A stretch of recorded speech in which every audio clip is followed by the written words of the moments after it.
Bom dia, alunos! Tudo bem com vocês? Eu sou a professora Laisa e eu irei ministrar o conteúdo de carboidratos, tá bom? Os carboidratos, eles também podem ser chamados de glicídios, açúcares e até mesmo hidratos de carbono. Aqui nós temos algumas características gerais. Eles são moléculas orgânicas formadas principalmente de carbono, hidrogênio e oxigênio.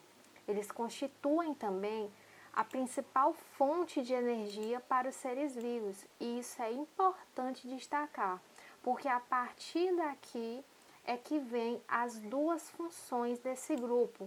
A primeira delas, a função energética, e um exemplo disso é o amido e o glicogênio. Mas não é a única função. Nós temos também a função estrutural. E um exemplo disso é a celulose e a quitina, que compõem a parede celular de muitos seres vivos. Aqui nessa imagem, você pode ver um plantio, de cana-de-açúcar. E por que eu coloquei essa imagem aqui? Porque a celulose, ela constitui as paredes celulares, tá? Dessa planta. E a sacarose está presente no açúcar da cana. E ambos são carboidratos. Nessa foto menor aqui, você está vendo uma libélula que está abandonando esse exoesqueleto, bem como esse novo exoesqueleto que está sendo formado, são constituídos por esse carboidrato aqui, a quitina, que está presente aí na parede celular de muitos seres vivos. Bom, em relação à classificação, os carboidratos eles podem ser classificados em 3 grupos: os monossacarídeos, os disacarídeos e os polissacarídeos. Aqui, primeiramente, nós temos os monossacarídeos, tá? Os monossacarídeos, eles são os carboidratos mais simples.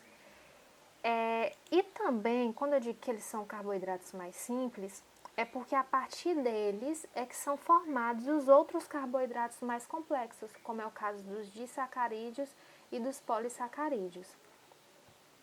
Os carboidratos simples, eles são facilmente absorvidos pelo nosso corpo, enquanto os complexos, os di e os poli, eles apresentam um processo de absorção mais demorado.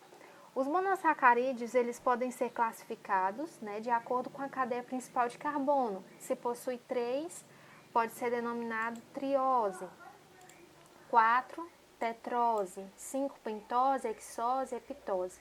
E se atentem a essas terminações, que acontecem aqui nos carboidratos. E exemplos de monossacarídeos é a glicose, a galactose e a frutose. Não esqueça, esses aqui são os monossacarídeos. Agora nós vamos para os disacarídeos. Os disacarídeos, eles são carboidratos formados por 2 monossacarídeos por meio de ligações glicosídicas. Vocês não podem esquecer, vem de quê? 2. Tá aqui, ó, 2 monossacarídeos. Quais foram os monossacarídeos que nós estudamos anteriormente? Qual foi? Glicose, galactose e frutose, não foi? Tá aqui, ó. Pois pela junção desses, a gente tem os disacarídeos. Olhem aqui, glicose mais frutose forma sacarose, glicose mais galactose forma lactose, glicose mais glicose forma maltose, ok? E ambos disacarídeos, que são esses aqui, eu vou até colocar aqui um marcadorzinho, eles apresentam função energética. A sacarose eu falei dela anteriormente, tá? Porque ela está presente nos vegetais, principalmente na cana-de-açúcar. A lactose é o açúcar presente no leite, está presente no leite, tá? E a maltose também encontrada em vegetais. Eu falei sobre a ligação glicosídica, Para você formar um disacarídeo, é necessária a junção de 2 monossacarídeos por meio dessa ligação. E como é que acontece essa ligação? Aqui nós temos uma glicose, que é um monossacarídeo, e outra glicose, que é um monossacarídeo. Elas vão se juntar, mas para isso uma vai liberar hidroxila, que é o OH, e outra vai liberar o hidrogênio. Essa moléculazinha aqui forma uma molécula de água. Então, essa ligação ela é formada por uma reação de desidratação, que é uma perda, tá? Perda de água. E aí vai formar, por meio dessa ligação glicosídica, um disacarídeo, que é a maltose, que foi que a gente viu aqui anteriormente, ó. Glicose mais glicose forma maltose. Vamos para os polissacarídeos, que é o maior grupo, né, de macromoléculas, eu vou explicar já já sobre isso. E é o terceiro. Bom, aqui vocês podem ver uma estruturazinha em 3D da celulose, que é um exemplo de polissacarídeo. Vamos lá. Os polissacarídeos, eles são carboidratos complexos formados por vários monossacarídeos. Se lá atrás nós estudamos sobre os monossacarídeos, tá? Nós estudamos sobre eles. E os disacarídeos são formados por 2 deles. Os polissacarídeos são formados por vários, tá? Mas vários mesmo, muitas moléculazinhas de monossacarídeos, que são unidos entre si por meio de quem?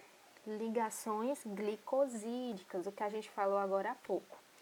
Os polissacarídeos, eles são polímeros, tá bom? Eles são polímeros. Você sabe o que é um polímero? Na verdade, um polímero, ele é uma denominação que você dá a uma molécula constituída pela repetição de centenas ou milhares de unidades idênticas. Então, aqui, vamos supor, aqui é uma molécula, tá? Quando você tem muitas moléculas, várias, muitas, milhares, você tem o quê? Várias repetidas, né? Você tem o quê? Um polímero, tá? Também elas são consideradas macromoléculas e elas não possuem sabor doce e nem são solúveis em água. Como exemplo, nós temos o amido, a celulose e o glicogênio. Esse quadro aqui relata bem melhor sobre isso, tá? Aqui é o amido, formado por muitas moléculas de glicose e a ocorrência dele é raízes, caules e folhas. E o amido tá aí na reserva energética dos vegetais, tá bom? A celulose também é formada por muitas moléculas de glicose, componente esquelético da parede celular vegetais, né? Funciona com o reforço da parede celular. E é válido destacar que a celulose ela tem uma importante fonte de alimento para muitos animais herbívoros, tá bom? Uma coisa importante, se você está com o seu livro aí estudando, as folhas do livro que você está lendo e talvez até a mesa que você está apoiado e a sua cadeira são constituídos por moléculas de celulose, tá? A celulose ela é o principal componente do papel e da madeira. Então, daí você já pode pensar na importância dessa substância para a humanidade. E por último, nós temos aqui o glicogênio, também formado, tá? Por muitas moléculas de glicose, encontrado no fígado e nos músculos e constitui a reserva energética dos animais, tá certo? Aqui vocês podem ver também um exemplo. Vou tentar explicar para vocês da melhor forma. A função do glicogênio, na verdade, para os animais é equivalente à função do amido para as plantas. Eu vou pegar aqui a setinha. Do amido para as plantas, ok? Após uma refeição rica em glicídios, que são o quê? Carboidratos, não vá confundir glicídio, glicogênio e glicose, tá bom? Glicídio é a mesma denominação de carboidratos. Glicogênio é um polissacarídeo e a glicose é o que? É um monossacarídeo, tá certo? Quando você tem uma dieta rica em carboidrato, né, as células do nosso fígado elas vão absorver aí ativamente as moléculas de glicose do sangue e vai unir elas quimicamente para produzir moléculas de glicogênio. Então, quando a taxa de glicose no sangue diminui, como ocorre nos períodos entre as refeições, as células do fígado elas quebram, elas hidrolisam o glicogênio, reconvertendo ele em moléculas de glicose que são devolvidas ao sangue e que leva a todas as células do corpo. Então, a glicose ela é utilizada pelas células como fonte de energia e de matéria-prima para o nosso metabolismo, tá ok?